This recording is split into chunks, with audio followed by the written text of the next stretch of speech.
how's it going? My name is Mark Knight from Mark Knight and the Unsung Heroes. You're watching the Max One-on-One show. Great show. Max is not afraid to ask the questions that y'all want to hear from musicians. So tune in and enjoy the show. Hello, everybody, and welcome to another episode of Max One-on-One. Yes, finally we're here with my friend Mark Knight, face to face. And also, Mark, you're one of the most authentic and down-to-earth musicians that I know, and I wanted to tell you that. Thanks, Max. Thanks for having me. This is awesome. Great to see you face to face here on the Zoom. Modern technology. Glad to make it work. And thank you. Awesome. Hey, I'm very excited about the new album. So this is like your 9th album, solo album. I mean, with Unsung Heroes and Mark Knight, right? Yeah, basically, I outside of being Tango, I put together a band called Worry Beads, and we put out a record called Iron Spitting Horse. Oh yeah, I forget what year that was. And then from there, I formed a band called Gravy, and we put out a record called Bones. And then I started in on my own solo stuff and did Perfect American Family. Yeah. And then went into a record I did with Matt Apps from Government Mule called Bone Rail Tight. Brought in all my friends, great players. And then from there, I put together the Unsung Heroes. We did Road Sick Eyes. And then I went back to doing like a solo acoustic kind of record called just Mark Knight. And then from there, put the band back together again, kind of somewhat, and did Don't Kill the Cat, and here we are, Days of a Dreamer. Awesome. But let me, before, we go to Days of a Dreamer. So before Mark Knight and the Unsung Heroes or your solo, so the other bands that you just mentioned, they were like also more acoustic, or they were more into hard rock? No, they were band-oriented bands. They were like... they were rocking, I wrote all the songs in most every band I've been in, but there's been different influences, and they were bands. They weren't just Mark Knight and whoever. It was just in the sound. But basically, I would bring these songs in and put them together. Like Gravy Bones is kind of like almost like a funky. It's like a funk sounding record. Funk rock, And then before that, like Iron Spitting Horse, the Worry Beads record, which is like a lost, almost like the Love After Death Bang Tango record. It's a lost record in my career. But they weren't acoustic, really. I mean, then when I started doing my own thing, like Perfect American Family, that was back to just like kind of more of a singer-songwriter approach. The ones that the musicians and people that I've worked in recording that are like real about it all. They really go after what I'm trying to do. Obviously, I'm the artist, I'm the songwriter, and kind of like pull the best out of me. Gotcha. And now, Days of a Dreamer, you started to work on this record before the pandemic, and then the pandemic slowed everything down, right? Because I think that like probably if you will write this record during the pandemic, probably it will be not that hard rocky. Like I put the first song, Rusty Bones, it's like boom, punch in the face, and we were all depressed during the pandemic. I'm just like fooling around, but I'm just trying my next record. I wrote those all during the pandemic. Oh, that's funny, man. But I think also it was good because it's a little bit more upbeat, and you put in more rock and more electric guitars, and also you play a little bit with reggae, on the Rusty Bones, you go like rock, and then you play a lot with different rhythms, which it's amazing, right? But this record comes on the right time when we are all kind of we are exhausted, and this is like a boost to your soul, Awesome, that's great. Yeah, the songs were written.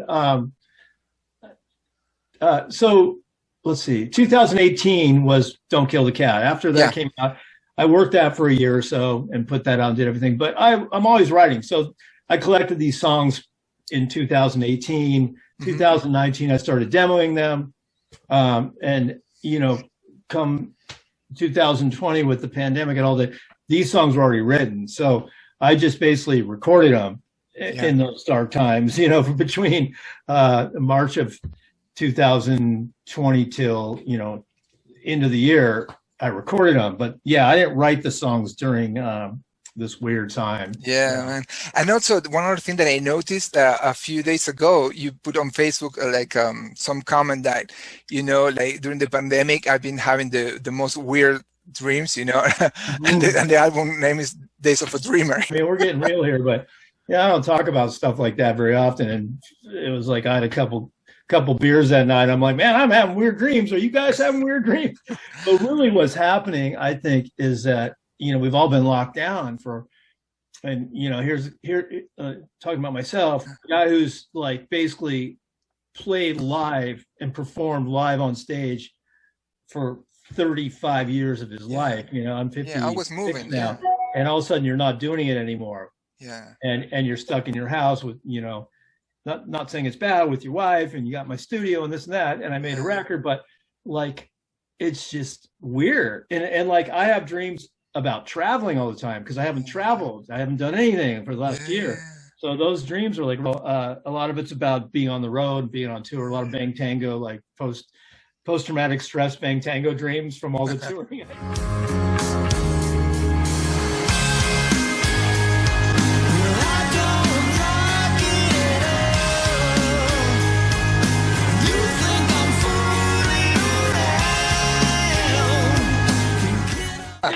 That. So let's talk a little bit about the songs, because right after I finished the first, I listened to this record like, I don't know, 5-6 times already. Like I've been, I've been like kind of analyzing it, investigating. Cool. But two songs that I really like, and it connect a lot to me. Probably stories that happen to you, or stories that happen to people that are close to you. Tell me a little bit about it. So Another Man's Woman definitely is about a couple of good friends of mine that were going through a split up, basically, and it was kind of a really strange time between the two of them, and they both are my friends, and they broke up, and I kind of like took their whole story and put it into that song, and really cool. That's like kind of what was going on a little bit. Yeah. That's happens a lot, man. And I took both their sides on it. It wasn't only one person's side of the relationship. It was just, but like, I was just basically like referencing their story that was happening in front of me. Coke deals to death threats, late night, recklessness. It was going on, and it was like, hey, that's too good not to write about. Wow. I take that a lot in my life and in songwriting. If there's a good story that's going on in front of me that I feels like songworthy and worth bring, like, regurgitating back to the world, I will. And that was one of them. Yeah. Yeah, I think I told you this, in previous interviews, that I think you're very good when you write describing moments or describing, everyday, situations, that you put it very easy in a song, and it describes, very well, and one myself, I can relate to those situations, one thing that I like that you do, you have some melancholic, but this is, I perceive that because, even in the music, like there's some little melancholic moments here and there, not all the time, because if not, it's going to be depressing, you know what I'm saying? But you have little things there that I love, actually, probably because I'm from Argentina. Tango, it's about that. Songs like Days of a Dreamer, listen to those lyrics, Yeah. I mean, that's like, I'm seriously singing about some dark stuff. Even 1,000 Times. Even songs like Checking Out. I mean, get moody and dark on a lot of these songs. That's like my style. I was telling my daughter, she's like, she writes too, and she's become really great at lyrics too. And she's Scarlett, like, right? Yeah. And she's like, people think my lyrics are too dark. I go, well, that moves people. Like, nobody wants to hear happy songs, but they do. But like the stuff that's dark, sometimes people can relate to. And but that's interesting that you said. I think you look back at like the Mark Knight record that you like so much, and those are really like raw and emotional and really brought back to stuff that, like, my wife says that's my best record ever. So that's like cool. a masterpiece. See, I'm not the only one.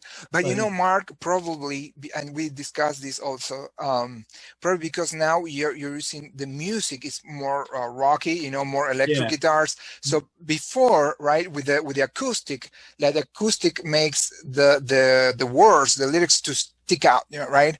My point. And now, you know, probably I get lost a little bit more in the because I pay attention also to that, which is not, there's nothing wrong with that, right? So, but I'm getting too picky, I'm too detail oriented, you know, in your career. But dude, no, this is amazing. Why you decided to come with a more rock, you know, or more electric, you know, album, if you wanted to put it that way? You know, the guy, my drummer, Edward, who I was working with, who basically like was my partner in recording this, he kind of had a vision of it being a little bit more rocked out. And like, we ended up having the ability to like get really good guitar sounds at my house here. Yeah. And all of a sudden it became this like rock record, you know. And I mean, I write wait to hear my new stuff. It's like that I'm writing now. It's real pulled back and acoustic again. And like I told you, like my wife's like, that's your best stuff, your acoustic stuff. You connect more. Like, just like you said, the vocal stands out more. The acoustic is like a backgroundy, like canvas kind of you know, background. But I don't know. I just felt like rocking it out a little bit more, and I had the ability to do it. And you know, it just kind of happened that way. Like the demos, I have the demos of the whole record. One day I'll send you those, and they're basically all just me and 2 or 3 acoustics, you know, here on my laptop through Pro Tools. And those songs are real raw, real broken down, but because that's how they were all written. But we got into production and we had the ability to do it. And, you know, maybe it took away from a little bit of that for you anyways, you know, but yeah, some people like it. No, and I'm not saying that I don't like it. I'm just, I'm trying to find the differences. You know, I'm getting too picky here. I'm too detail oriented, but I'm just being a freak. You know, I'm just being a freak. Great, I love it. It's really cool. But you know, one other thing that I really like, and this is just a specific moment in a song, is 1,000 times. Like you said, you know. There is a moment that I said, wow, because, you know, you're a good singer. So surprising not only you and me, but everyone. And again, you know, there's a lot. It's a very simple phrase, right? Surprising not only you and me, but everyone. And I get so much emotion there, you know. So you're a guy who puts a lot of emotions. And, you know, again, it makes a difference because, you know, like out of a simple phrase, right? Like, boom, you know, and I can picture, I don't know, myself in a restaurant with my ex-girlfriend, you know, or something like that. Kind of rambled out, you know, it just kind of flowed out of me. Like, you know, surprised not only you, but everyone. Like, it was like, yeah, it just worked. You know, those lines just kind of flow out of me sometimes. You know, I just I'm not going to change that up. Yeah. And they're not always literal. Like some of the lyrics are not always like, you know, exactly. I'm not talking exactly about somebody, but I'm like wordscaping and painting this picture with the words. Yeah, I got lucky on, you know, I get lucky with lyrics sometimes. I just jot them. They just come out of me somehow. It's like this channeling. I write them down, and sometimes I'm like, that makes no sense, and I diss them. And then sometimes I'm like, that makes great sense. Yeah. And I can't explain that if anybody asks me what that means. No, of course it's art, right? Art is about that. So yeah, it just kind of comes out of you, and like you just like grab it while you can. So many songs that, you know, sometimes I feel like I'm just repeating the same song over again, and I'll throw it on the back burner and be like, it sounds like this song from my past, you know.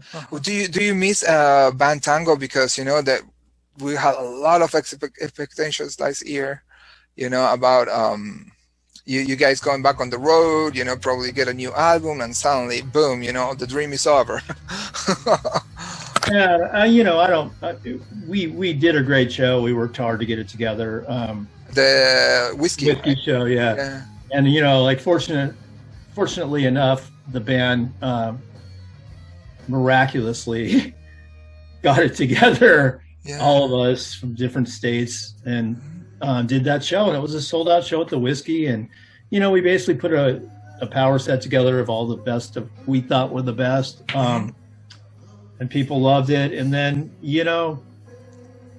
there was a buzz. It felt good to be back with those guys again and doing that. And then this whole pandemic thing hit, and we had all these gigs, not a lot, just like M3 and getting canceled, and I was so wrapped up in making Days of a Dreamer that I was just like, well, maybe this is a blessing. I can really focus on this, spend the entire year just recording these. It probably wouldn't even be near as good if I didn't have that time.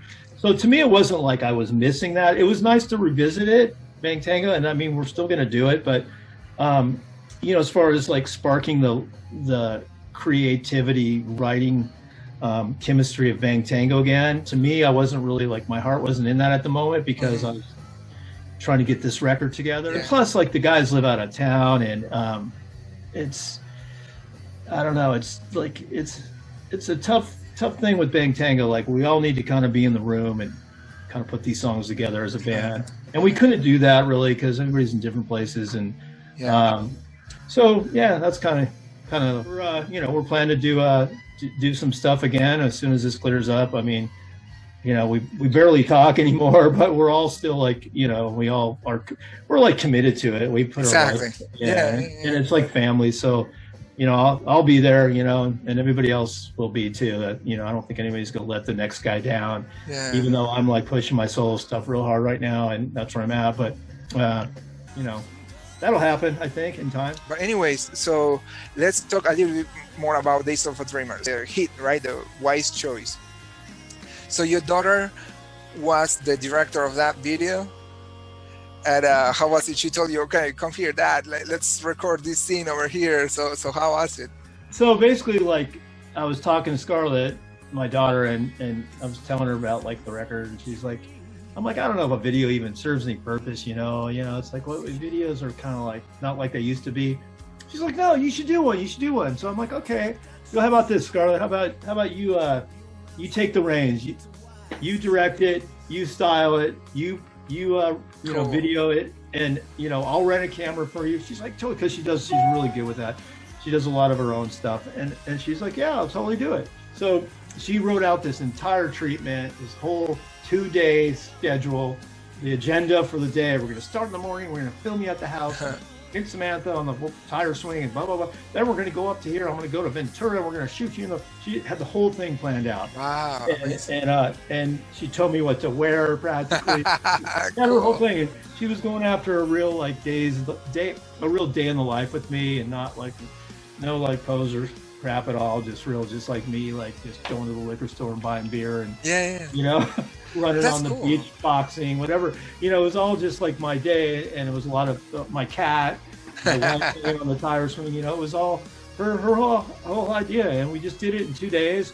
Amazing. It was a lot of fun, and she rented this camera, a high-end camera for the second half of it, which were the scenes on the beach up in and then she moved to New York, and and I'm like, Scarlett, what about the video? Like, I can't figure it out. I'll do it later. And so she was, I gave her a month and a half out there. She's like, I got to find the time to do. Let me settle in out here. And then she finally figured it out. Very cool.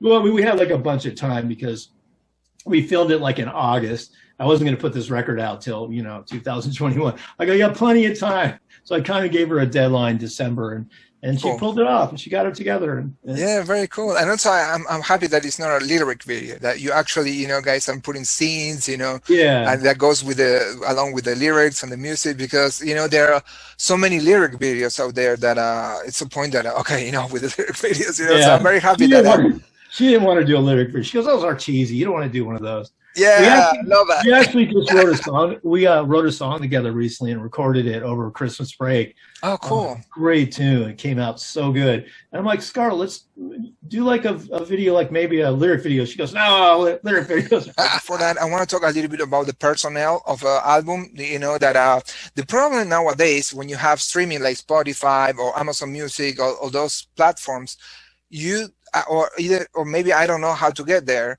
you don't get, you know, all the information that comes with the record. You know, for example, you know, all the people who participated. Can you tell me a little bit about those cats? Sure. Yeah. There's a bunch of people that played on this record. A lot of good friends of mine that really came and just volunteered their talents and their music. I mean, I don't even know where to start. Wayne Lothian, he played in I forget the band he was in. English Beat. In the English Beat. He was in the band Unsung Heroes for a while. He played a lot of the bass. Eddie Montez, Kyle Stevens, and Edward Szymanski. He's a drummer. That's the like core band right now. Each one of those guys. Edward played all the drums. Kyle Stevens played on 3 tracks, guitar, additional guitars. Awesome. And then Eddie Montez did some bass. And then Reeve Downs from Rhino Bucket, he was in the original Unsung Heroes band. He played on, I want to say, like 3 or 4 tracks. Cool. And he's in Austria. He just mailed his files. Wow. Dark Roots. He played on Judge Me. He played on a couple other ones.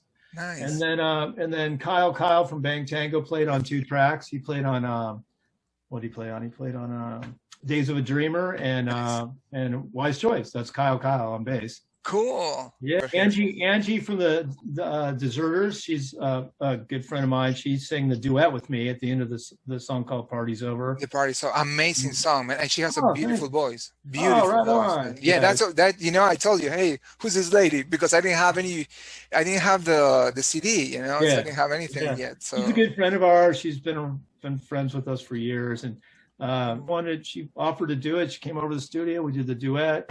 And then Scarlett, my daughter, sang on Open Wounds with me. Oh, wow. That's her. Cool. That's her singing. And then George Adrian, he sang background on Dark Roots and on Checking Out. Great singer, amazing talented guy. And then my buddy Keith England from he was in the Allman Brothers. He's a great friend of mine, amazing rock singer. He sang on Judge Me. He sang on Fools Like You. That's him in the background. So, you know, we just pulled in all these different players. I'm probably leaving out some people, but Eric Sabo played keys, played all the B3 organs on probably like 3 or 4 tracks. Mm-hmm. So basically I just gathered all my favorite musicians and friends and said, hey, a lot of these guys have played on my record set for years, and brought them in and had them just guest star on the record. The Unsung Heroes, they're all heroes, but they're unsung, and they're all. It's not like I grabbed a bunch of hired guns and paid them a bunch of money. They just like are part of my family and friends that I've played with for years, and they all come around whenever I make a record. I'm like, I'll call Eric, man. He'll play keys. He'll play the B3. Produce Edward Szymanski. He's my drummer. He co-produced with me. Me and him produced the record. Edward mixed the record, and Wayne he mixed one of the songs, but Edward mixed and co-produced with me. Yeah, so he did a lot of work. He did the second amount of work compared to me to make this record. So Mark, also you're doing every Sunday. You keep doing that every Sunday. The live Facebook Live, shows. Yeah. Coach. I don't do it every Sunday. I do it, every 2 or 3 weeks. Okay. Yeah. It used to be very Sunday. Yeah, I did it like every 2 weeks, and then I went to 3. And then since this new record came out, I haven't done any. Oh, I did the one little short one, but I'm gonna do another one next Saturday, Days of a Dreamer version, and very cool. I'm gonna be doing songs off the new record. Like that's it. And this is on Facebook.com. Mark Knight, your profile, or the Mark Knight and the Unsung Heroes. Oh, Mark Knight. Okay. Yeah, that's where. Yeah, awesome. Yeah, that's good to know. So people can go and watch it. This Saturday, no, the next one you say? The 27th, February 27th, which is a Saturday. Normally I do Sundays, but I'm doing it Saturday. It's a special show. It's for the record. Cool. Awesome, Mark. Well, I want to thank you so much for your time, brother. And it's always a pleasure, talking to you. Thank you for answering my questions, online. Love it, man. I know. Great questions, man. And I like you dig deep. Awesome. You're like you're an artistic guy, and I appreciate you digging for those cool questions and not just like, Thank you so much again. God bless, brother. Best of luck with the record, and we keep in touch. Thank you. Take care. Peace.